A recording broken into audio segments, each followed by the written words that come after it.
ये कहानी पूरी तरह से डब स्टोरीज हब की ओर से है।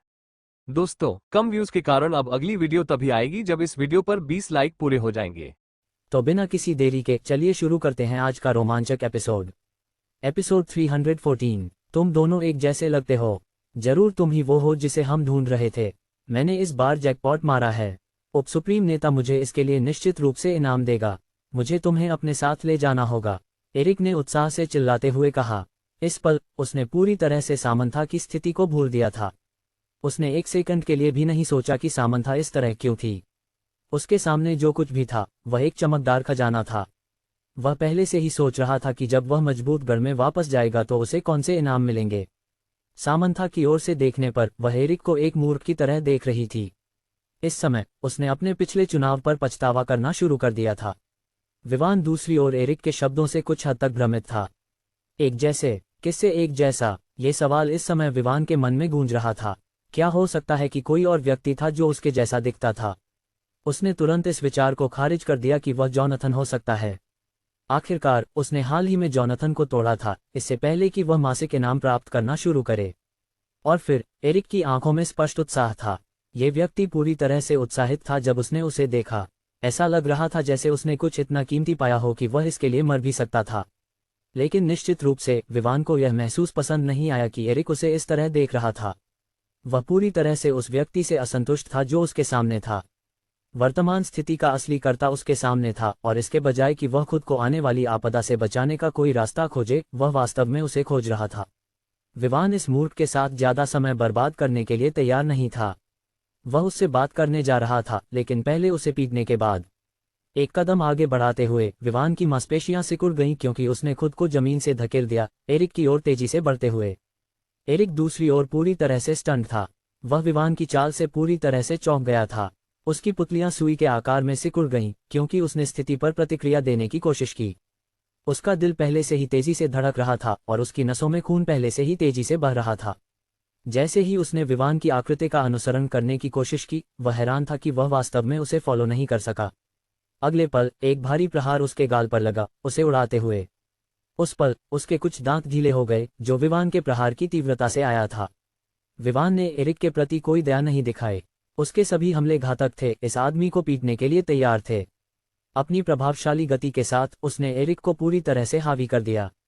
न केवल एरिक विवान के द्वारा भेजे जा रहे घूंसे और किक्स को रोकने में असमर्थ था, बल्कि वह बस एक पीटने वाले बैग की तरह बन गया था, जिसका केवल एक ही काम था, प्रहारों को सहना।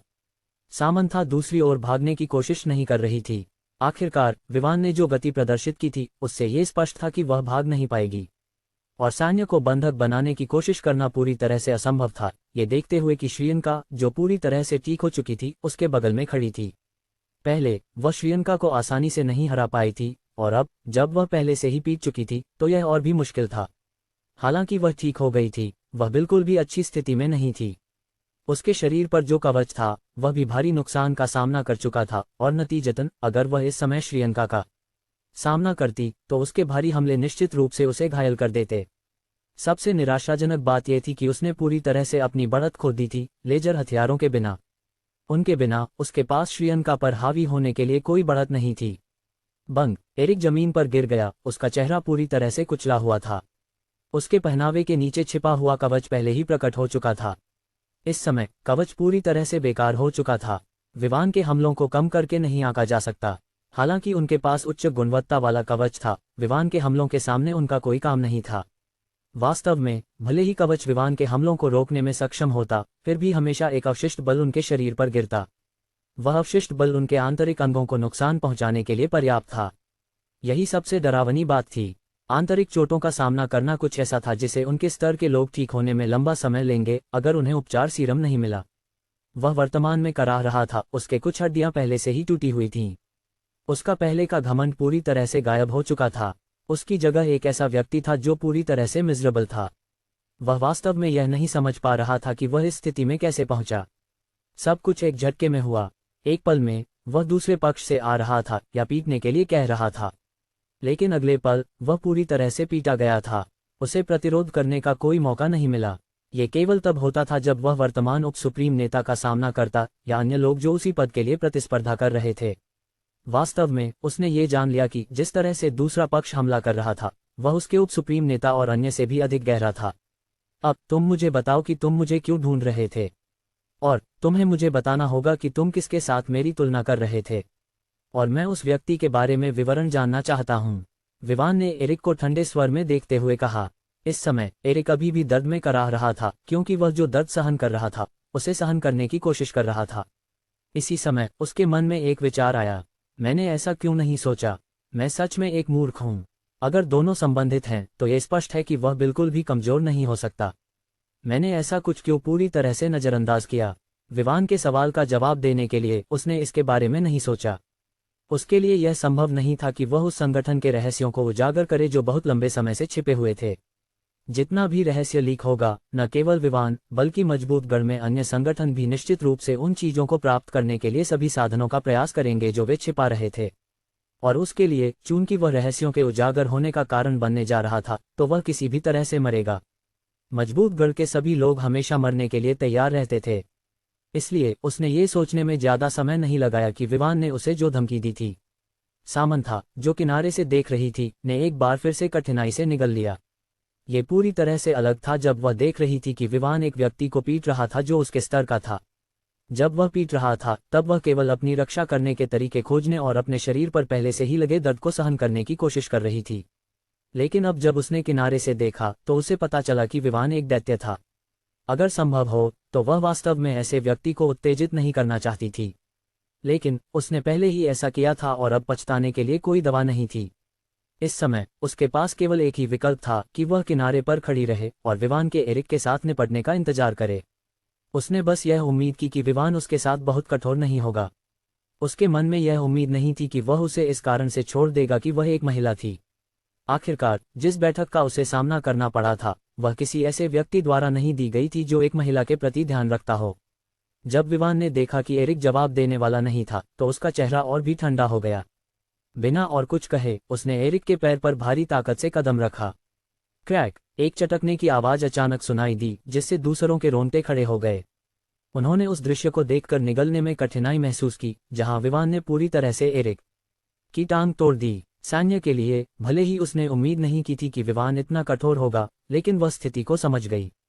दूसरा पक्ष अच्छे इरादों के साथ यहाँ नहीं था, और जब से उसने प्रशिक्षण लेना शुरू किया उसने अपने प्रशिक्षण व्यवहारिक अवधि के दौरान कई गुंडों का सामना किया था।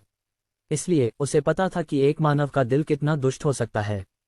चूंकि वह जो व्यक्ति पीड़ित होना था वह उसका प्रेमी था, उसके आंखों में एरिक के प्रति कोई दया नहीं थी। अगर उसके पास ताकत होती तो वह निश्चित रूप से उसे व्यक्तिगत रूप से निपटती। एरिक ने दर्द में कराह की। हालांकि यह सच था कि उसने कई लड़ाइयों में भाग लिया था और पहले से ही कई गंभीर घावों का सामना किया था, लेकिन अंत में वह एक मसोखिस्ट नहीं था। उसे दर्द का अनुभव पसंद नहीं था। जब वह चिल्ला रहा था विवान अचानक उसके निचले जबड़े को पकड़ लिया। बहुत ताकत लगाकर उसने एरिक को एक हरे रंग की गोली उगलने पर मजबूर कर दिया। ये वही गोली थी जिसका उपयोग योना ने खुद को मारने के लिए किया था। इस बार विवान उसे खुद को मारने की अनुमति नहीं देने वाला था, इससे पहले कि वह उससे जानकारी प्राप्त करे। उसने सामंथा और एरिक के बीच की बातचीत का अवलोकन किया था, जिससे उसे पता चला कि दोनों के बीच कोई अच्छा संबंध नहीं था। उसने ये भी देखा कि दोनों ने अलग अलग कवच पहने हुए थे। योना से मिली जानकारी के अनुसार, जिसमें कहा गया था कि मजबूत गढ़ में कई संगठन हैं, वह जानता था कि ये दोनों लोग निश्चित रूप से अलग अलग संगठनों से आए थे। एरिक दूसरी ओर पूरी तरह से घबरा गया था। उसने कभी उम्मीद नहीं की थी कि विवान वास्तव में उस गोली के बारे में जानता था जो उसके मुंह में थी। ये हर पैंथर संगठन के सदस्य के पास होता था। ये हमेशा उनके लिए अंतिम उपाय होता था। अब तुम बेहतर तरीके से बोलो या मुझे तुम्हें ऐसा दर्द महसूस कराने दो जो तुमने अपने जीवन में कभी नहीं महसूस किया होगा, विवान ने ठंडे स्वर में कहा। उसके तुरंत बाद उसने श्रियंका और सान्या की ओर देखा जो अभी भी किनारे पर खड़ी थीं। तुम दोनों पहले घर जाओ, मैं जब खत्म कर लूंगा तब वापस आ जाऊंगा।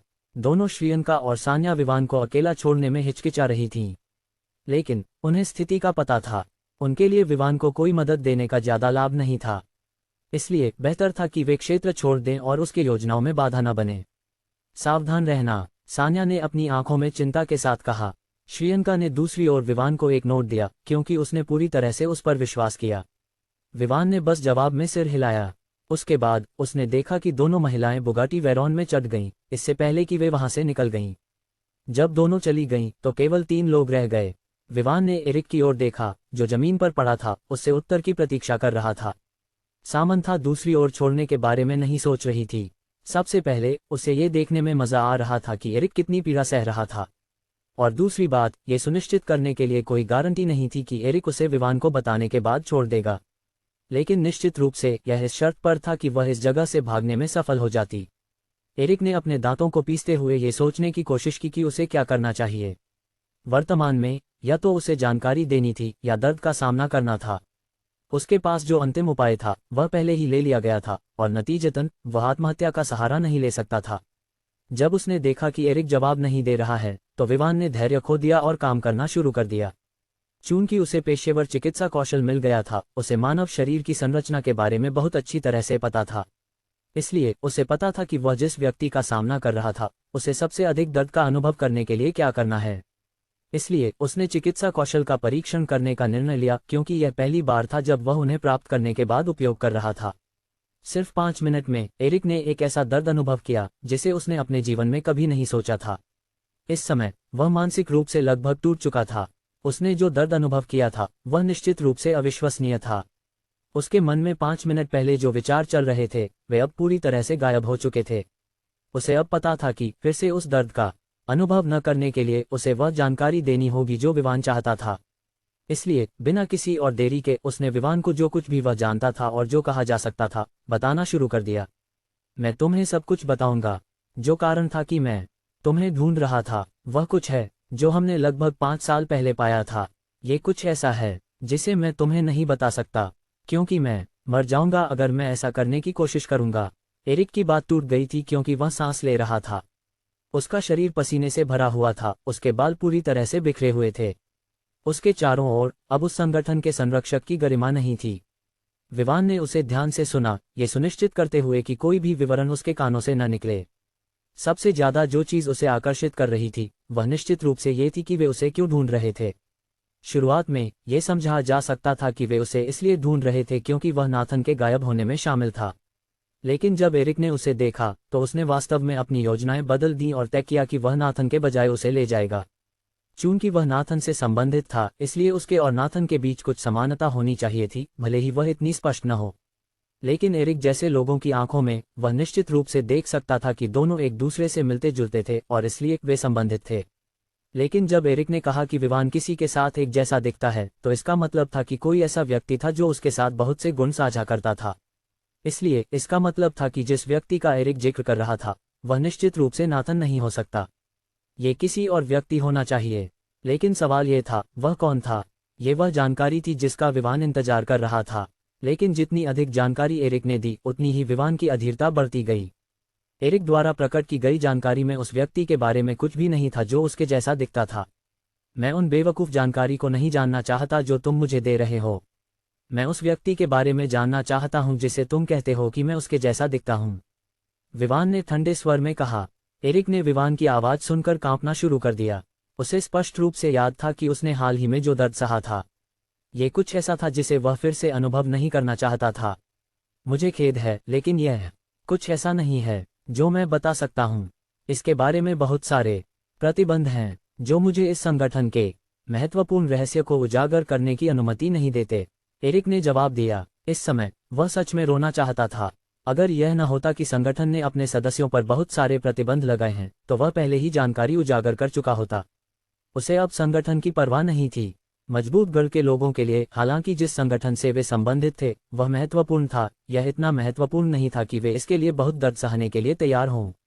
हालांकि यह सच था कि संगठन ने उनके लिए बहुत कुछ किया था, यह भी सच था कि उन्होंने संगठन के लिए भी बहुत कुछ किया था।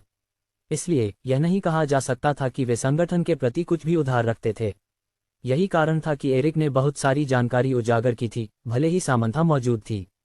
भले ही उसने जो जानकारी उजागर की थी वह संगठन को सीधे प्रभावित करने के लिए गहरी नहीं थी, लेकिन चूंकि सामंथा को कुछ संकेत मिल गए थे तो उसका संगठन निश्चित रूप से इसकी जांच करेगा।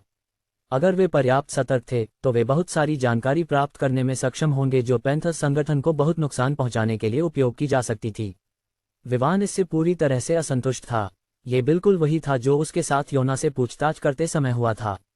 अगर ये लोग उसे कोई जानकारी नहीं दे सकते तो क्या इसका मतलब यह नहीं था कि उन्हें जिंदा रखना बेकार था? जैसे ही उसने इस बारे में सोचा, उसके आंखों में हत्या की भावना उभरी। इस बार उसने किसी भी भविष्य की समस्याओं को समाप्त करने का निर्णय लिया जो उसे एरिक को छोड़ने पर आ सकती थीं। लेकिन इससे पहले कि वह ऐसा करे, उसने कुछ सोचा।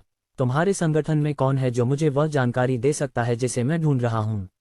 विवान ने पूछा। एरिक ने विवान से इस तरह के सवाल की उम्मीद नहीं की थी, लेकिन फिर भी उसने ईमानदारी से जवाब दिया। उप सुप्रीम नेता, उसके दो अन्य प्रतिस्पर्धी और स्वयं नेता। इस समय यह कहा जा सकता था कि एरिक ने पहले ही उस संगठन को धोखा दे दिया था जिससे वह संबंधित था, लेकिन यह उसके लिए मायने नहीं रखता था।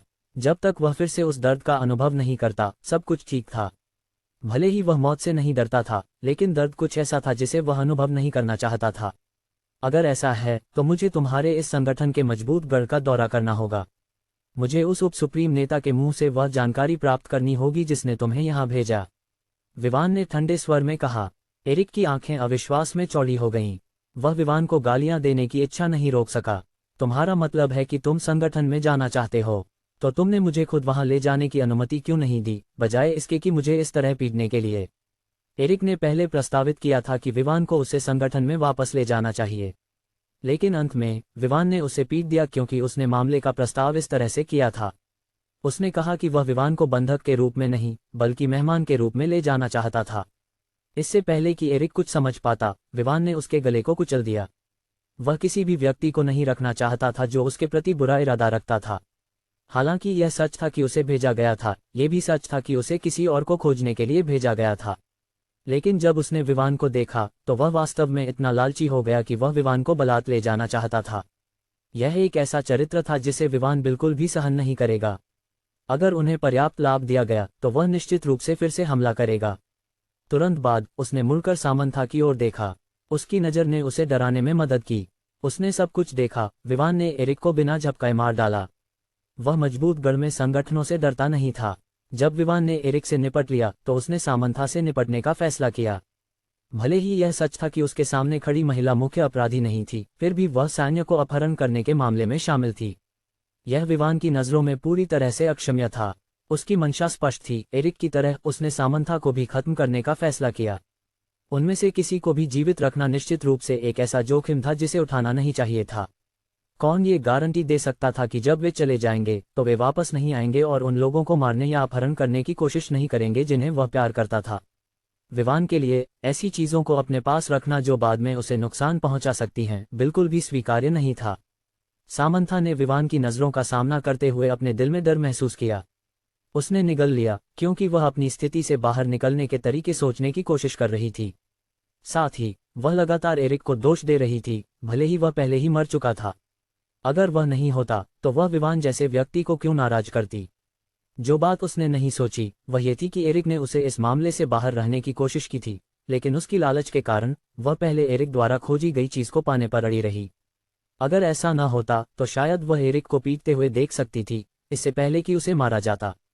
तुम दोनों के बीच क्या संबंध है? विवान ने सामंथा से पूछा। वह जानना चाहता था कि वे दोनों कैसे आए, फिर भी उसे पता था कि सामंथा को एरिक से बिल्कुल भी पसंद नहीं था। सामंथा एक पल के लिए चुप रही, फिर उसने जवाब दिया, उसने मुझे दूसरी महिला के लिए छोड़ दिया। यही सब था जो विवान को उनके बीच के संबंध को समझने के लिए चाहिए था। ये पता चला कि वे दोनों एक रिश्ते में थे, लेकिन एरिक ने एक और महिला को खोज लिया और सामंथा को छोड़ने का फैसला किया। खैर, ऐसा अक्सर होता है। जब सामंथा ने एरिक के साथ अपने रिश्ते के बारे में सोचना शुरू किया, जब उसने उसे किनारे किया तो वह गुस्से में अपने दांत पीसने लगी। अगर संभव होता तो वह वास्तव में उसे मारने वाली होती। जिस कारण से वह उसे सहन कर रही थी वह केवल मजबूत गढ़ में समझौते के कारण था।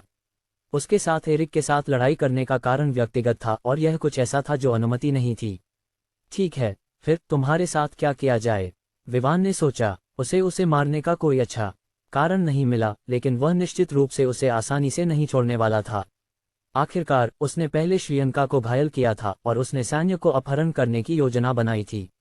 सामंथा का मन घूमने लगा, क्योंकि उसने सोचा कि वह विवान को कैसे मनाएगी कि उसे जाने दिया जाए। जिस तरह से उसने एरिक को आसानी से मारा, यह स्पष्ट था कि विवान उस पृष्ठभूमि की परवाह नहीं करता था जिससे वे संबंधित थे। इसके अलावा वे खुद नहीं जानते थे कि विवान की पृष्ठभूमि क्या थी। उसकी उम्र में इतना मजबूत बनने के लिए यह स्पष्ट था कि वह किसी भी साधारण पृष्ठभूमि से नहीं था। मैं तुम्हें हुई परेशानी के लिए मुआवजा दे सकती हूँ। मेरे लेजर हथियार ले लो। सामंथा ने पूछा। उसने देखा कि विवान के पास कोई कवच नहीं था और न ही उसके पास कोई हथियार था। उसे लगा कि जैसे श्रीयंका के पास, उनके पास भी संगठन में हमेशा दिए जाने वाले उपकरण नहीं थे। और हालांकि उसके पास जो उपकरण था वह उसके लिए बहुत महत्वपूर्ण था क्योंकि इसे खरीदना बहुत महंगा था। उसने सोचा कि अपने जीवन के लिए उपकरणों का आदान प्रदान करना बुरा सौदा नहीं था। तुम्हें क्या लगता है कि मैं उसमें रुचि रखता हूँ? विवान ने नीरसता से पूछा। उसे विश्वास नहीं था कि उसे सामंथा से ऐसे हथियारों की आवश्यकता होगी। आखिरकार अगर वह हथियार बनाना चाहता था तो उसे केवल सामग्री प्राप्त करनी थी, फिर सिस्टम से उन हथियारों को बनाने के लिए आवश्यक कौशल प्राप्त करना था। सामंथा विवान की प्रतिक्रिया सुनकर चौंकी, लेकिन थोड़ी देर सोचने के बाद उसने सोचा कि अगर विवान वास्तव में इतनी बड़ी पृष्ठभूमि रखता है तो ये स्पष्ट था कि उसे वह उपकरण नहीं चाहिए जो वह उसे देने की कोशिश कर रही थी। ये स्पष्ट था कि जिस कवच पर वह गर्व कर रही थी उसे विवान ने केवल अपने मुट्ठियों से ही कुचल दिया। वह ऐसा कुछ क्यों चाहेगा जो आसानी से नष्ट हो जाए? लेकिन इस समय सामंथा ने यह नहीं सोचा कि वह क्या पेश कर सकती है ताकि विवान उसे जाने दे। वह पहले से ही अंदर से घबरा गई थी, ये सोचते हुए कि वह वर्तमान स्थिति से कैसे बाहर निकल सकती है। विवान दूसरी ओर उसे देखता रहा जैसे वह उसके जवाब का इंतजार कर रहा हो। और लगभग 5 मिनट बाद सामंथा की आंखें चमक उठी जब उसने विवान को देखा।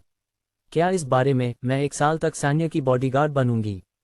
क्या ये स्वीकार्य है? सामंथा ने उम्मीद भरी आंखों से पूछा। विवान ने उसे ऐसे देखा जैसे वह एक मूर्ख को देख रहा हो। तुमने पहले मेरी प्रेमिका को लेने की कोशिश की, फिर अब तुम उम्मीद कर रही हो कि मैं तुम्हें उसे बचाने के लिए भेज दूं। क्या तुम मुझे मूर्ख समझती हो? सामंथा ने कभी विवान से ऐसी प्रतिक्रिया की उम्मीद नहीं की थी। लेकिन जब उसने इसके बारे में सोचा तो यह सच था कि उसके सैन्य के प्रति बुरे इरादे थे। लेकिन अब वह उसे बचाने की पेशकश कर रही थी। ये केवल इस बात का मामला नहीं था कि क्या विवान उस पर भरोसा कर सकता है या नहीं। उसने पहले ही उसके प्रति एक बुरा प्रभाव बना लिया था, लेकिन यही एकमात्र चीज थी जो वह सोच सकती थी। उसके पास और कुछ नहीं था जो वह पेश कर सके ताकि उसे मुक्त किया जा सके। अगर यह जानकारी होती तो एरिक द्वारा पहले ही दी गई बुनियादी जानकारी पहले ही दी जा चुकी थी। जहां तक महत्वपूर्ण जानकारी का सवाल था, वह कुछ ऐसा था जिसे वह उजागर करने की अनुमति नहीं थी। चाहे वह कितनी भी कोशिश करे, वह ऐसा नहीं कर सकती थी। अगर उसने ऐसा करने की कोशिश की तो उसके लिए केवल मौत ही इंतजार कर रही थी। उसने एक पल के लिए सोचा, फिर सुझाव दिया, क्या इस बारे में मैं एक अनुबंध पर हस्ताक्षर करूंगी कि मैं 1 साल तक बॉडीगार्ड के रूप में काम करूंगी। इस 1 साल के दौरान जिस व्यक्ति की मैं रक्षा करूंगी उसे कोई नुकसान नहीं होगा जब तक मैं मर नहीं जाती। विवान फिर से चुप हो गया, लेकिन फिर भी उसने सामंथा को ऐसे देखा जैसे वह एक मूर्ख को देख रहा हो। अनुबंध पर हस्ताक्षर करना, क्या ये केवल एक कागज का टुकड़ा नहीं था? कितने लोगों ने पहले ही उन अनुबंधों को तोड़ा था जिन पर उन्होंने हस्ताक्षर किए थे। वर्तमान में अगर विवान उस पर सहमत होने की हिम्मत करता तो यह उसके नैतिकता पर भरोसा करने के समान होता। यह ऐसा होता जैसे वह विश्वास कर रहा हो कि वह जो कुछ भी कह रही है उसे बनाए रखेगी।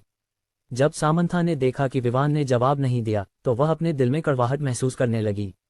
अजीमा में कुछ समय बिताने के बाद उसने निश्चित रूप से उन अनुबंधों के बारे में जान लिया जो हमेशा यहाँ पर हस्ताक्षर किए जाते थे। वे केवल कागज के टुकड़े थे कि अगर एक पक्ष ने समझौते का उल्लंघन किया तो वे अदालत का उपयोग करके दूसरे पक्ष को इसके लिए भुगतान करने के लिए मजबूर कर सकते थे। लेकिन वह दूसरी ओर यहाँ मौजूद अदालतों द्वारा नहीं संभाली जा सकती थी। इसके अलावा विवान को किसी ऐसे व्यक्ति पर भरोसा क्यों करना चाहिए जिसे वह प्यार करता था, केवल उसे अनुबंध तोड़ने और उसे नुकसान पहुंचाने की अनुमति देने के लिए। यहाँ तक कि अगर वह बाद में उसे मार देता तो सामंथा ने उसे मारने के बाद सैन्य को वापस लाने का कोई तरीका नहीं था। ऐसे सोचते हुए उसने अपनी कवच पर मौजूद एक छोटे जेब को खोला और एक कागज का टुकड़ा निकाला। उसके बाद उसने उसे विवान को सौंप दिया। जब विवान ने छोटे कागज के टुकड़े को प्राप्त किया तो वह सोच रहा था कि यह क्या है। उसे पता था कि कागज से कोई खतरा नहीं आ रहा था, न ही सामंथा से कोई दुष्ट इरादा था। जब उसने कागज को छुआ तो उसे पता चला कि यह एक विशेष प्रकार की सामग्री से बना था। यह उन कागजों की तरह नहीं था जो वे हमेशा यहाँ उपयोग करते थे। लेकिन विवान को चुप कर देने वाली बात यह थी कि कागज पूरी तरह से खाली था। अब वह सोच रहा था कि सामंथा ने उसे कागज क्यों दिया। उसने अपना सिर उठाया और उसे प्रश्नवाचक नजरों से देखा। वह उससे उत्तर चाहता था। जब उसने उसकी प्रश्नवाचक नजर देखी तो सामंथा चौंकी। अब वह सोचने लगी कि क्या ये सच था कि विवान के पास एक बड़ी पृष्ठभूमि थी।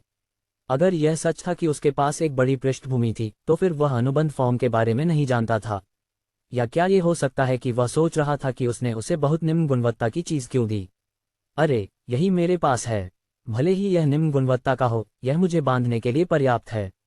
सामंथा ने थोड़ी घबराहट के साथ जवाब दिया। विवान की भौहें चढ़ गईं। वह उस कागज के टुकड़े पर दोबारा नजर डालने से खुद को रोक नहीं सका। साथ ही वह सोच रहा था कि क्या सामंथा ने जो कहा वह सच था। तुम चाहती हो कि मैं अनुबंध में क्या लिखूं? विवान ने पूछा। सामंथा फिर से चुप रह गई। सामान्य स्थिति में हमेशा दूसरी पार्टी होती थी जो उन शर्तों को लिखती थी जिन्हें उसे पालन करना होता था, लेकिन अब विवान वास्तव में उससे पूछ रहा था कि उसे क्या करना चाहिए। अरे, वह अनुबंध फॉर्म अब तुम्हारा माना जा सकता है। तुम ये तय कर सकती हो कि मुझे क्या पालन करना है, यह मानते हुए कि मैं 1 साल तक बॉडीगार्ड के रूप में काम करूंगी। सामंथा ने जवाब दिया। सामंथा के शब्दों के गिरने के तुरंत बाद विवान के सामने एक सिस्टम प्रॉम्प्ट प्रकट हुआ। तुम्हें एक अनुबंध फॉर्म मिला है। सिस्टम गुणक का प्रभाव लागू किया जा सकता है। क्या मेजबान अनुबंध फॉर्म की गुणवत्ता या मात्रा बढ़ाने का इरादा रखता है? विवान तुरंत सिस्टम प्रॉम्प्ट से चौंक गया। उसने कभी उम्मीद नहीं की थी कि ऐसी चीज वास्तव में सिस्टम द्वारा गुणित की जा सकती है। वर्तमान में उसने ये सोचने लगा कि उसे क्या विकल्प चुनना चाहिए। भले ही वह गुणवत्ता में वृद्धि के दूसरे विकल्प के बारे में पूरी तरह से ललचाया हुआ था, जब उसने मजबूत गढ़ जाने के बारे में सोचा तो उसने इसके खिलाफ फैसला किया। आखिरकार उसे यकीन नहीं था कि मजबूत गढ़ उसे कितने लोग भेजने वाले थे जब तक वह उन्हें नहीं ढूंढ लेता। इसलिए विवान ने पहले विकल्प का चयन किया, मात्रा में वृद्धि। गुणक प्रभाव लागू किया गया। तुम्हें 100 अनुबंध फॉर्म मिले हैं। इसके तुरंत बाद विवान को उम्मीद थी कि उसके हाथ में जो अनुबंध फॉर्म था वह 100 में बदल जाएगा, लेकिन वह हैरान था कि कुछ भी नहीं हुआ। सिस्टम, क्या हो रहा है? क्यों मैं अभी भी एक अनुबंध फॉर्म के साथ रह गया हूं जबकि गुणक प्रभाव पहले ही लागू हो चुका है? विवान ने अपने मन में पूछा। मेजबान, ये कुछ ऐसा है जिसे तुम जब चाहो पुनः प्राप्त कर सकते हो। ठीक उसी तरह जैसे सभी पुरस्कार जो मेजबान को पहले दिए गए थे, अनुबंध फॉर्म भी उसी तरह पुनः प्राप्त किए जा सकते हैं जैसे तुमने पुरस्कार लिए थे। विवान को ये जानकर राहत मिली कि सिस्टम उसके साथ मजाक नहीं कर रहा था। इसके बाद उसने सामंथा की ओर देखा, जो उसे चिंतित और घबराई हुई नजरों से देख रही थी। क्या तुम्हारे पास एक पेन है? विवान ने पूछा। सामंथा ने सिर हिलाया क्योंकि वह इस बार कुछ नहीं लाई थी। उसने पेन अपने अस्थायी अपार्टमेंट में छोड़ दिया था। उसे उम्मीद थी कि वह बाहर रहते हुए एरिक का सामना कर सकती है। चूंकि ऐसा था तो यह स्पष्ट था कि वे लड़ाई में शामिल हो सकते थे क्योंकि वह उसके साथ कुछ कर रही थी। पेन विशेष था। अनुबंध फॉर्म के विपरीत, जो मजबूत गढ़ में आसानी से प्राप्त किए जा सकते थे, पेन बहुत दुर्लभ थे।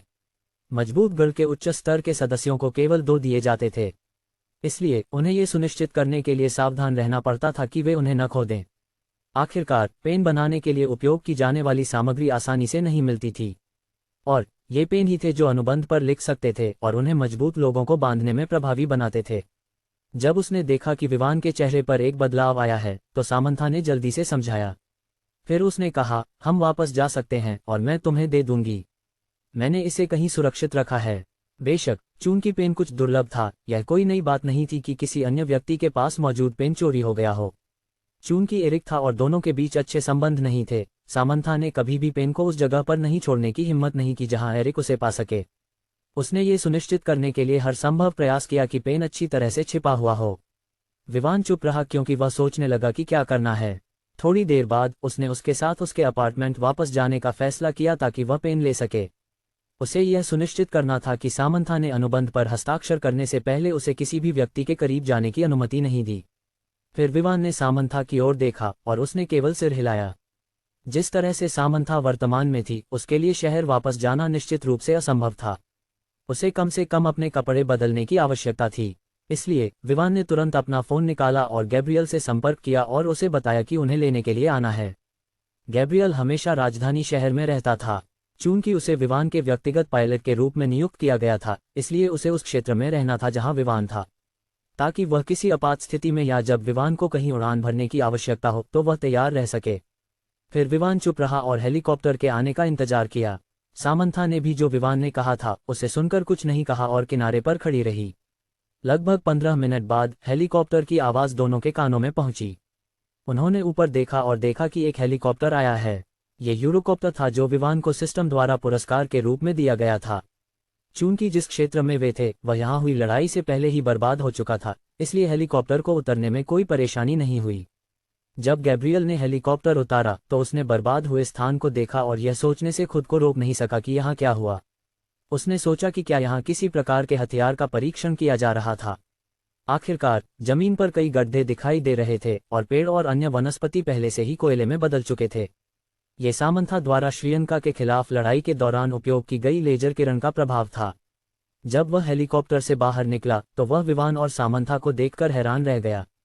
सामंथा वास्तव में सुंदरता के मामले में एक अच्छी मानक वाली महिला थी और वर्तमान में उसकी स्थिति अच्छी नहीं लग रही थी। विवान बस किनारे पर खड़ा था, हेलीकॉप्टर के दरवाजे खुलने का इंतजार कर रहा था।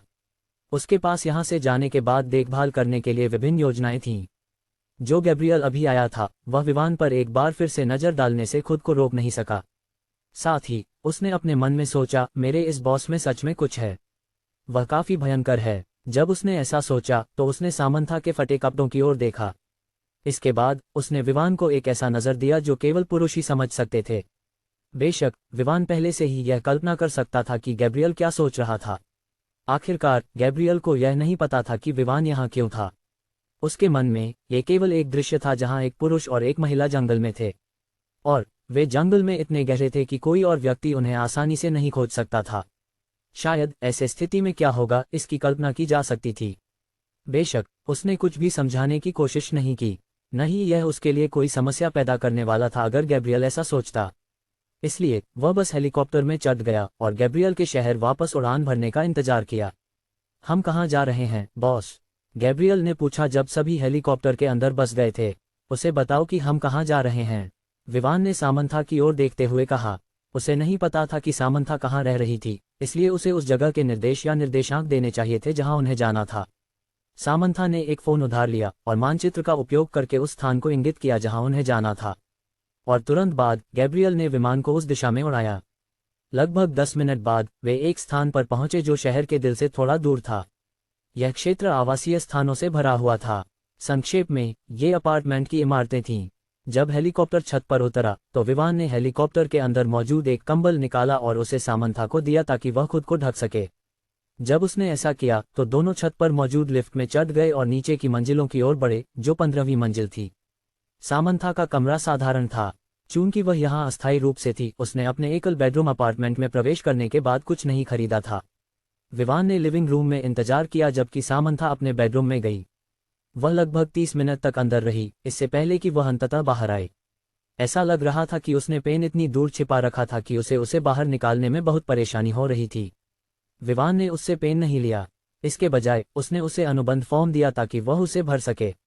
हालांकि उसने कभी उम्मीद नहीं की थी कि विवान उसे शर्तें लिखने के लिए अनुबंध फॉर्म सौंपेगा, फिर भी उसने ईमानदारी से उन सभी शर्तों को लिखा जो उन्होंने सहमति की थी। अनुबंध में उसने लिखा कि वह सैन्य की सुरक्षा सुनिश्चित करेगी और उसे कोई नुकसान नहीं होने देगी जब तक कि वह मर न जाए। इसके अलावा उसने ये भी शामिल किया कि वह विवान या सैन्य के करीब किसी भी व्यक्ति को नुकसान पहुंचाने की हिम्मत नहीं करेगी जब तक कि वे पहले उस पर हमला न करें। इसके अलावा उसने कुछ ऐसा शामिल किया जो उसे चिल्लाने की इच्छा दिला रहा था। आखिरकार वह मजबूत गढ़ में एक सर्वोच्च प्राणी थी और दूसरों को आदेश देने की आदी थी। लेकिन इस बार उसने यह शामिल किया कि वह सैन्य और विवान द्वारा दिए गए सभी आदेशों का पालन करेगी। भले ही वह ऐसा करने के लिए इच्छुक नहीं थी, उसने तय किया कि वह अपनी सुरक्षा सुनिश्चित करने के लिए हर संभव प्रयास करेगी। पैंथर्स संगठन के लोगों के विपरीत उसके संगठन के लोग कट्टरपंथी नहीं थे। वह अपनी जान को जोखिम में डालने और मरने का कोई कारण नहीं देखती थी जब उसके पास कोई और विकल्प हो या ऐसा करने का कोई पर्याप्त कारण न हो। जहां तक अनुबंध तोड़ने के बाद आने वाली सजा का सवाल था, वह सीधी मौत थी। जब वह समाप्त हो गई तो उसने बिना हिचकिचाहट के अपनी उंगली को उस सुई से चुभो दिया जो उसने लाई थी। इसके बाद उसने अपने खून को कागज के टुकड़े पर गिरा दिया। फिर उसने इसे विवान को सौंप दिया। हालांकि यह सच था कि विवान अनुबंध फॉर्म के बारे में नहीं जानता था, फिर भी उसने पहले इसे पढ़ा। जब उसने वहां लिखी गई शर्तें देखीं तो उसने और कुछ नहीं कहा और अपनी उंगली को भी चुभो दिया। बेशक उसने सामंथा के हथियारों का उपयोग करके अपनी उंगली पर एक छोटा घाव किया। इसके बाद कुछ जादुई हुआ। उसके बाद उसने अपने खून को कागज के टुकड़े पर गिरा दिया। फिर कुछ जादुई हुआ। उसके हाथ में जो कागज था वह विघटित हो गया। उस पर एक सुनहरी रोशनी चमकी जैसे छोटे कागज के टुकड़े हवा में उड़ने लगे। इसके बाद वे दो भागों में विभाजित हो गए और विवान और सामंथा की ओर बढ़ने लगे। हालांकि विवान बचना चाहता था, लेकिन उसे पता चला कि वह हिल भी नहीं सकता। ऐसा लग रहा था जैसे उसे एक जगह पर लॉक कर दिया गया हो। सुनहरी कागज का टुकड़ा उसके माथे में समा गया और उस क्षण विवान ने महसूस किया कि उसके और सामंथा के बीच एक संबंध बन गया है। वर्तमान में उसे ऐसा लगा कि वह सामंथा को पूरी तरह से नियंत्रित कर सकता है। बेशक कुछ चीजें थीं जो वह नहीं कर सकता था, जैसे उसकी जिंदगी और मौत को नियंत्रित करना। बेशक यह अनुबंध द्वारा नियंत्रित था। ये किसके द्वारा निर्णय लिया जाएगा, ये जानकारी विवान के पास नहीं थी, जब तक अनुबंध का उल्लंघन नहीं होता। वर्तमान में विवान को दुनिया के अद्भुत अनुभवों का एहसास हुआ।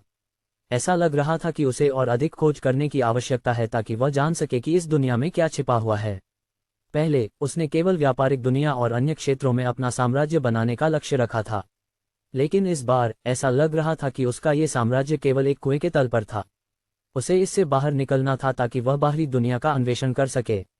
सिस्टम सुझाव देता है कि मेजबान को धैर्य रखना चाहिए और अपने सिस्टम की अधिकारिता को दूसरे स्तर पर अपडेट करना चाहिए, इससे पहले कि वह दुनिया का अन्वेषण करने की कोशिश करे।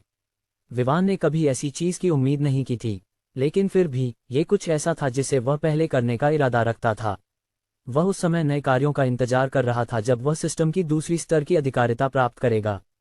जब वह सिस्टम अपग्रेड की प्रक्रिया को तेज करने के तरीकों के बारे में सोच रहा था, तो एक और सिस्टम प्रॉम्प्ट उसके सामने प्रकट हुआ। आपको एक अस्थायी दास 1 वर्ष के लिए मिला है। गुणक प्रभाव लागू किया जा सकता है। मेजबान कृपया चुनें कि क्या आप गुणात्मक वृद्धि या मात्रात्मक वृद्धि चाहते हैं। विवान उस क्षण में क्या कहे यह नहीं जानता था। वह केवल सामने के छोटे स्क्रीन को खाली नजरों से देखता रहा। साथ ही उसके मन में यह विचार चल रहा था, क्या ये भी हो सकता है? क्या सिस्टम बहुत शक्तिशाली नहीं है? विवान की सांस एक पल के लिए रुक गई। उसका मन तेजी से घूमने लगा, क्योंकि वह ये सोचने लगा कि उसे क्या निर्णय लेना चाहिए। आखिरकार उसके पास एक विकल्प था।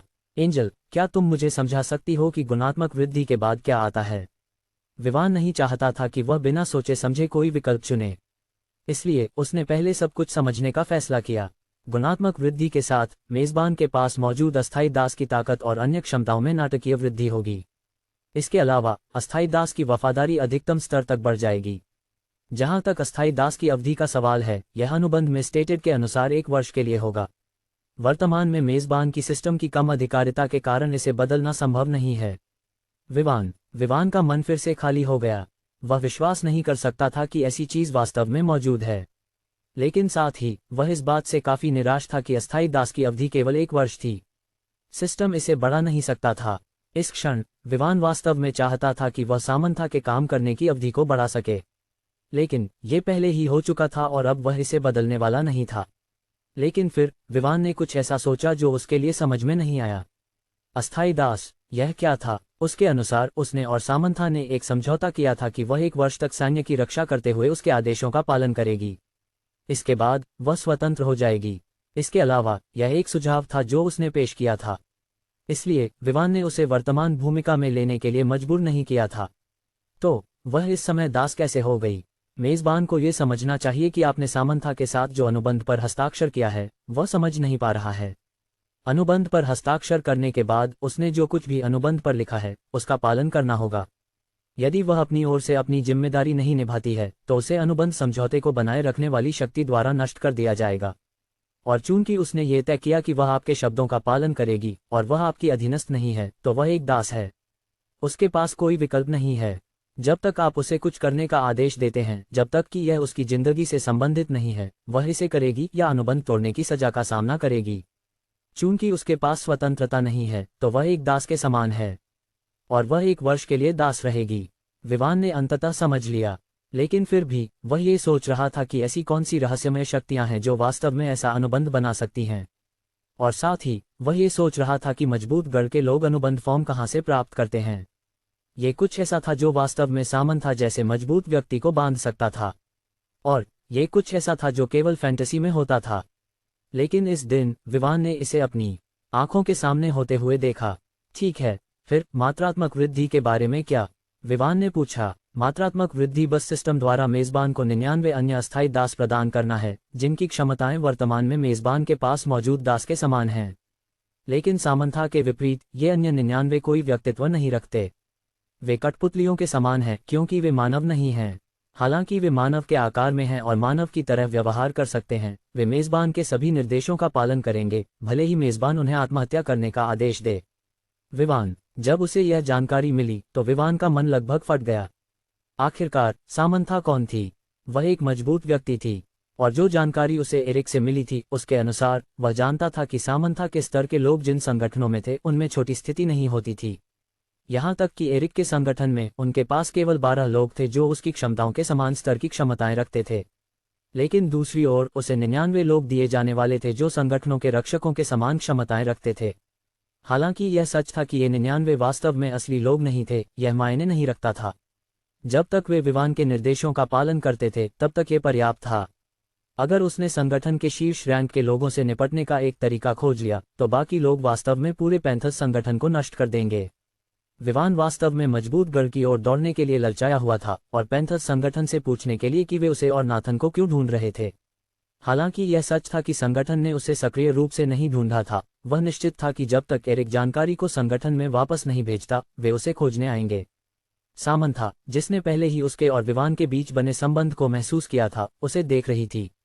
वह उसकी ओर से निर्देशों की उम्मीद कर रही थी, लेकिन वह ये देखकर हैरान रह गई कि विवान बस उसके सामने की हवा को घूर रहा था। हर बार उसके चेहरे पर उत्साह, भ्रम और आत्मविश्वास का बदलाव होता था। वह सोचने लगी कि विवान क्या सोच रहा था कि वह ऐसा कर रहा था, लेकिन उसने उसे बाधित करने की हिम्मत नहीं की। वह अपनी जगह पर खड़ी रही और उसके लिए इंतजार करती रही। दूसरी ओर विवान ने अंततः एक निर्णय पर पहुंच गया। एंजल, मैं मात्रात्मक वृद्धि प्राप्त करना चाहूंगा।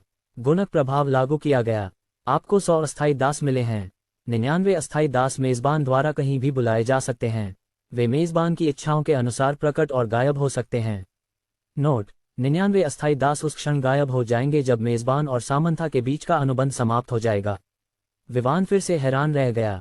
वह ये सोचने से खुद को रोक नहीं सका कि सिस्टम इस समय इतनी शक्तिशाली क्यों हो गई थी, या क्या ये सिर्फ वह था जो सिस्टम का अधिकतम उपयोग नहीं कर रहा था।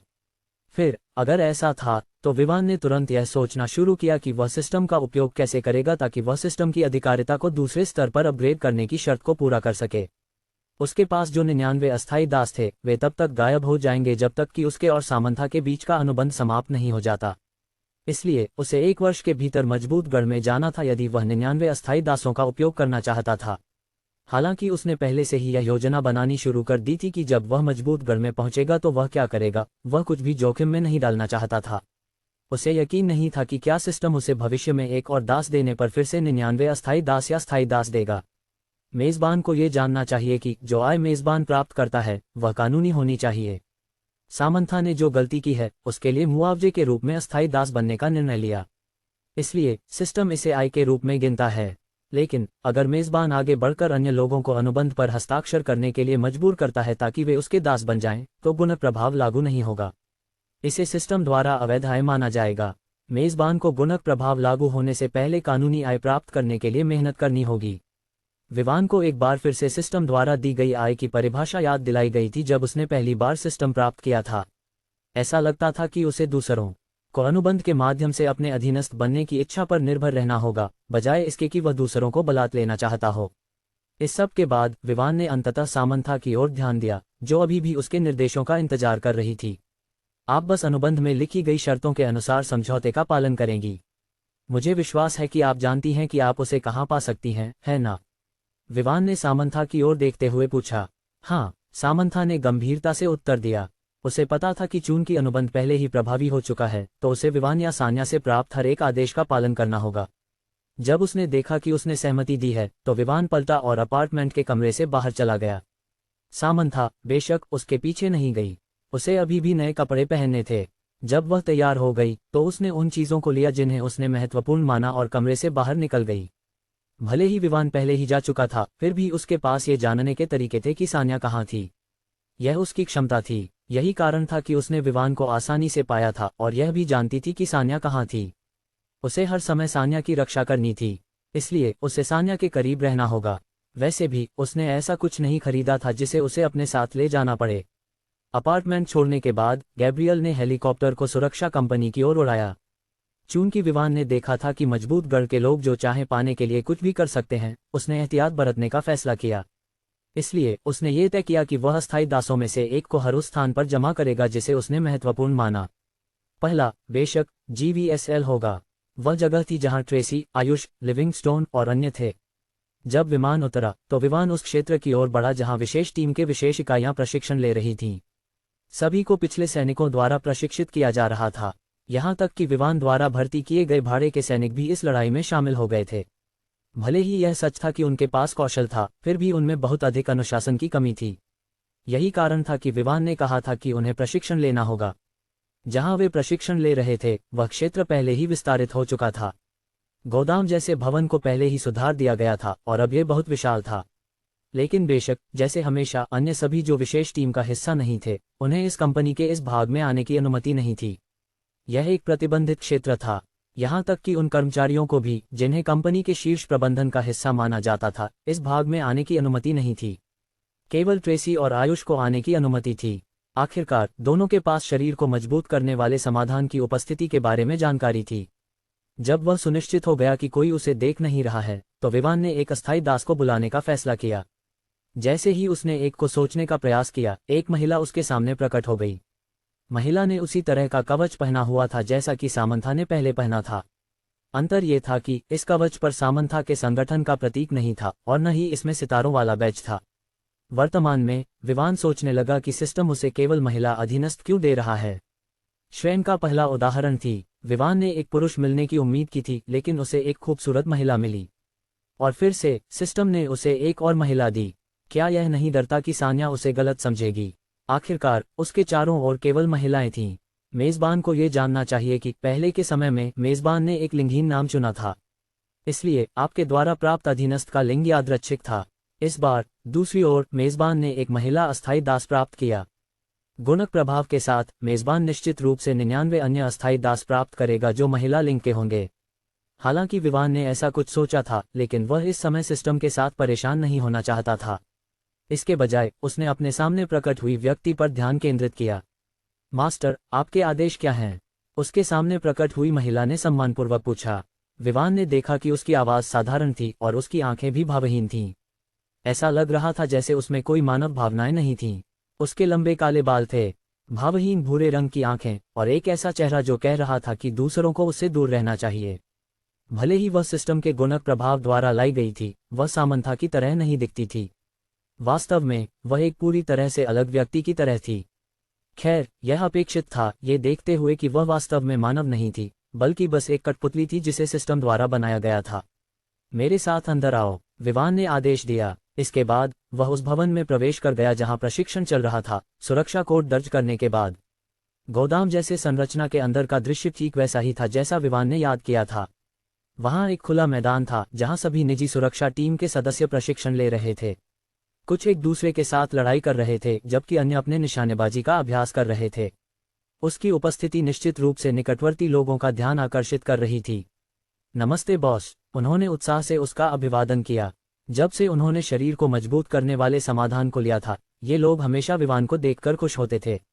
आखिरकार उसने उन्हें मजबूत बनने का एक अवसर दिया था जो उन्होंने कभी उम्मीद नहीं की थी या सपना देखा था। विवान ने बस जवाब में सिर हिलाया। इसके बाद वह उस स्थान के अंदर काम करने लगा। वह लिविंगस्टोन की तलाश कर रहा था जो प्रशिक्षण का जिम्मेदार था। जब से वालनारो प्रकट हुआ था, विवान ने 23 सैनिकों को प्राप्त किया था जिन्होंने शरीर को मजबूत करने वाले समाधान को प्राप्त किया था।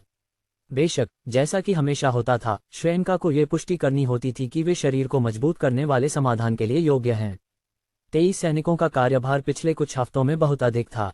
वे सभी लगभग 300 लोगों को प्रशिक्षण देने के लिए जिम्मेदार थे। लेकिन चूंकि उन्होंने शरीर को मजबूत करने वाले समाधान को लेने के बाद सुधार किया था, वे काम संभालने में सक्षम थे। बेशक, विवान ने उन्हें मुफ्त में काम नहीं करने दिया। उन्हें वेतन मिला, जो कुछ और जगहों पर ऐसा करने पर उन्हें कभी नहीं मिलता। आखिरकार, मजबूत होने के अलावा उन्हें भी उदारता से भुगतान किया जा रहा था। इस गोदाम के अंदर एक छोटा कार्यालय था। जब विवान अंदर गया तो उसने पाया कि लिविंगस्टोन वहां कुछ कागजी कार्रवाई कर रहा था। तुम क्या कर रहे हो? विवान ने जिज्ञासा से पूछा। ओह, नमस्ते बॉस, मैं विशेष टीम के लोगों के लिए कुछ व्यवस्था कर रहा हूँ। उनमें से कुछ हमेशा बाहर होते हैं, इसलिए मैं उन्हें शिफ्ट बनाने की कोशिश कर रहा हूँ। लिविंगस्टोन ने देखा कि विवान आया है तो वह आश्चर्यचकित हुआ। फिर भी उसने जवाब दिया। विवान ने सिर हिलाया क्योंकि उसने सोचा कि यह सच है। कुछ विशेष टीम के रक्षक अन्य हिस्सों में तैनात किए गए थे, लेकिन चूंकि अभी भी प्रशिक्षण चल रहा था, उन्हें शिफ्ट लेने की आवश्यकता थी ताकि सभी प्रशिक्षण ले सकें। ठीक है, मेरे पास यहाँ कोई है, वह तुम्हारी मदद करने में सक्षम होगी। यहाँ सभी लोगों को प्रशिक्षित करने में तुम खुद भी उससे सुझाव ले सकते हो। विवान ने पलटा और अस्थाई दास की ओर देखा, फिर लिविंगस्टोन की ओर वापस देखा। लिविंगस्टोन ने ये सुनकर आश्चर्यचकित होकर देखा। उसने विवान के पीछे खड़ी महिला को जिज्ञासा से देखा। उसने उसके शरीर की संरचना को देखा और यह सोचने लगा कि क्या विवान ने जो कहा वह सच है। क्या वास्तव में यह महिला इतनी मजबूत हो सकती है? भले ही उसने पहले ही शरीर को मजबूत करने वाले समाधान को लेने के बाद सबक सीखा हो कि उन सभी ने जो समाधान लिया है वे भारी शरीर नहीं रखते, भले ही वे मजबूत हों। हालांकि वह देख सकता था कि उसके सामने वाली महिला कवच पहने हुए थी, उसने इसे एक धोखा मान लिया। उसे कैसे विश्वास हो सकता था कि आधुनिक युग में वास्तव में कोई ऐसा है जो कवच का उपयोग कर रहा है? लिविंगस्टोन की शंकाओं को देखते हुए विवान ने समझाने की कोशिश नहीं की। इसके बजाय उसने पलटा और अपने पीछे खड़ी अस्थाई दास की ओर देखा। वह सोचने लगा कि उसे उसका नाम कैसे देना चाहिए। आखिरकार वह उसे अस्थाई दास नहीं कह सकता, है ना? इसके लिए एक नामकरण प्रणाली होनी चाहिए, है ना? मेजबान आगे बढ़कर 99 अस्थाई दासों के नाम रख सकता है। जब उसने उस सिस्टम प्रॉम्प्ट को देखा तो विवान ने अपनी आंखें घुमाने से खुद को रोक नहीं सका। आखिरकार क्या सिस्टम वास्तव में उससे 99 लोगों के नाम रखने के लिए कह रहा था? और वे सभी महिलाएं थीं। वह नामों के बारे में सोचने के लिए तैयार नहीं था, इसलिए उसने कोड नामों का उपयोग करने का फैसला किया। और कोड नाम बेशक संख्याएं होंगी। आपके सामने वाली को कोड नाम 1 दिया गया है। वह यहाँ प्रशिक्षक के रूप में कार्य करेगी, साथ ही पूरे कंपनी की शीर्ष सुरक्षा गार्ड भी होगी। अगर कोई आपात स्थिति होती है तो आपको उसे इसके बारे में सूचित करना होगा। हालांकि उसके पास बहुत अधिक ताकत है, वह लोगों को कुछ करने के लिए नियंत्रित नहीं करेगी जब तक कि मैं उसे जानकारी देने के लिए उपयोग करने का निर्णय न लूं। विवान ने आदेश दिया। हालांकि लिविंगस्टोन को यह अजीब लगा कि किसी व्यक्ति को कोड नाम दिया गया है। चूंकि वह सेना से था, वह काम के समय कई लोगों को कोड नामों का उपयोग करते हुए देखने के लिए अभ्यस्त था। लेकिन ये पहली बार था जब वह सुरक्षा कंपनी में किसी व्यक्ति को कोड नाम के साथ देख रहा था। कुछ निर्देश छोड़ने के बाद विवान पलटा और बाहर चला गया। उसके मन में एक विचार था जो पहले से ही उबल रहा था, कुछ ऐसा जो वह करने की योजना बना रहा था। जहां तक लिविंगस्टोन नंबर 1 को संभालने का सवाल था, वह विवान की चिंता नहीं थी। चूंकि वह 99 अस्थाई दासों के साथ टेलीपैथिक संचार के माध्यम से संवाद कर सकता था, उसने पहले ही उसे बता दिया था कि उसे क्या करना है। उसे इस बात की चिंता नहीं थी कि वह वहां परेशानी पैदा करेगी। इसके अलावा ये देखते हुए कि वह पूरी तरह से उसके प्रति वफादार थी, वह निश्चित रूप से उसके निर्देशों का पालन करेगी। जब विवान ने प्रशिक्षण स्थल को छोड़ दिया तो वह हेलीकॉप्टर में सवार हुआ और रास्ते में अन्य कंपनियों की ओर बढ़ा। उसने एरिक के शव के बारे में वालनारो को सूचित करना सुनिश्चित किया, जिसे उसने जंगल में भूल गया था। उसने उसे निर्देशांक भी दिए। वालनारो निश्चित रूप से ये सुनकर चुप रह गया कि विवान ने वास्तव में समस्या का समाधान कर दिया था। उसने वास्तव में उसे मार डाला था और उन्हें अभी तक उसके वर्तमान स्थान के बारे में कोई जानकारी नहीं थी। लेकिन फिर भी उसने जल्दी से यह जानकारी मेजर अलोंसो को दी, जिन्होंने फिर से कर्नल से संपर्क किया जब उन्होंने पुष्टि की कि शव वास्तव में लक्ष्य का था। जब कर्नल ने व्यक्तिगत रूप से एरिक के शव को देखा तो वह लंबे समय तक चुप रहा। इसके बाद वह हिस्टेरिकली हंसने लगा। ऐसा लग रहा था जैसे वह अचानक अपना मानसिक संतुलन खो बैठा हो। जब वह शांत हुआ तो उसने देखा कि मेजर्स उसे अजीब नजरों से देख रहे हैं। लेकिन फिर भी उसने मुस्कुराते हुए कहा, क्या तुम लोग समझते हो कि इसका क्या मतलब है? इसका मतलब है कि हमारी सेना ने लॉटरी जैकपॉट जीता है। इस बार किसी ऐसे व्यक्ति के साथ जैसे मेजर विवान, हमें किस बात का डर होना चाहिए? अगर हम एक मजबूत दुश्मन का सामना करते हैं तो हम उसे खत्म करने के लिए उसे भेज सकते हैं। अन्य मेजर्स ने भी इस पर सहमति जताई। आखिरकार उन्होंने व्यक्तिगत रूप से देखा था कि एरिक ने कितनी आसानी से उन सैनिकों का सामना किया था जिन्हें उन्होंने भेजा था, चाहे कितने भी हों। ये केवल उनके पास मौजूद हथियारों की बात नहीं थी, बल्कि उनके शरीर पर जो कवच था, वह कवच पहले ही उनके लिए एक बड़ी समस्या बन चुका था। उच्चतम कैलिबर की गोलियां भी उस कवच को कोई नुकसान नहीं पहुंचा सकती थीं। इसलिए उन्हें पता था कि अगर एरिक बस एक जगह खड़ा हो जाए और उन्हें उस पर हमला करने दे तो वे उसे कुछ नहीं कर सकते थे। लेकिन जो शव उन्हें मिला था वह एक फटे हुए कवच में था। वह कवच जो उनके लिए अजेय था, उसे इस हद तक कुचला गया था।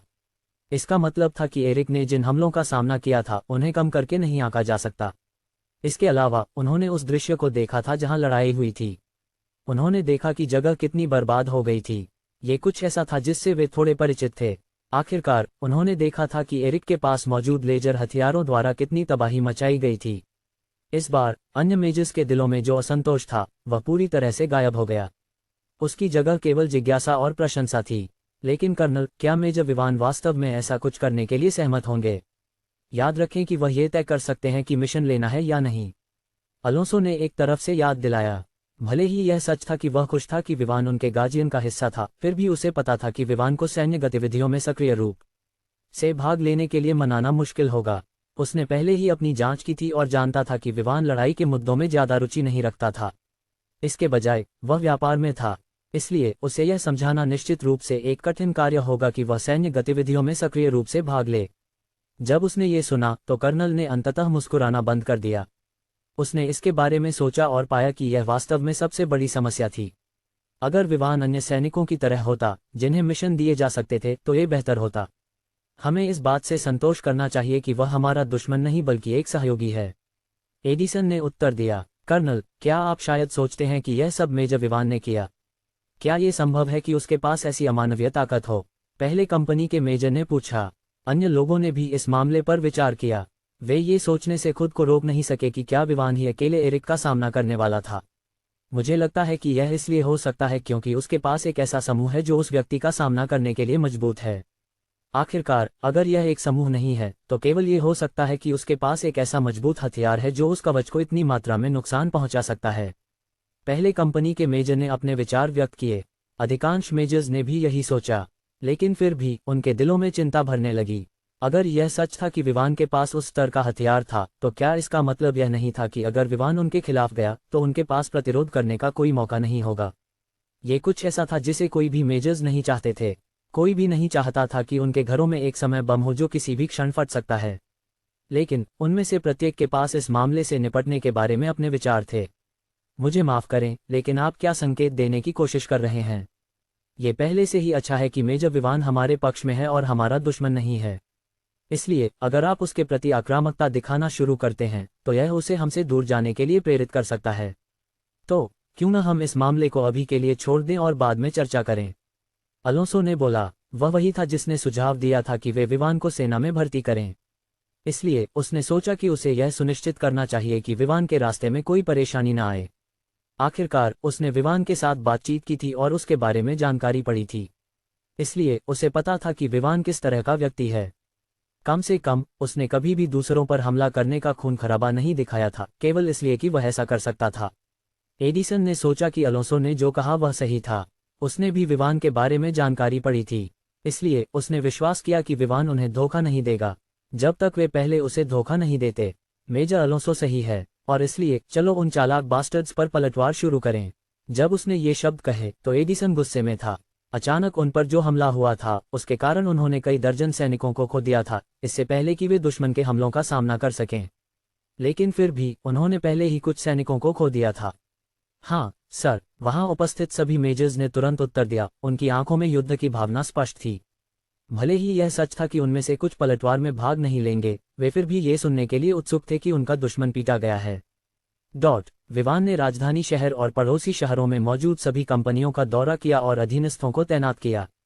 सिस्टम के धन्यवाद, विवान उन्हें कहीं भी बुला सकता था, इसलिए विवान ने बिल्कुल भी संकोच नहीं किया क्योंकि उसने उन्हें तैनात किया।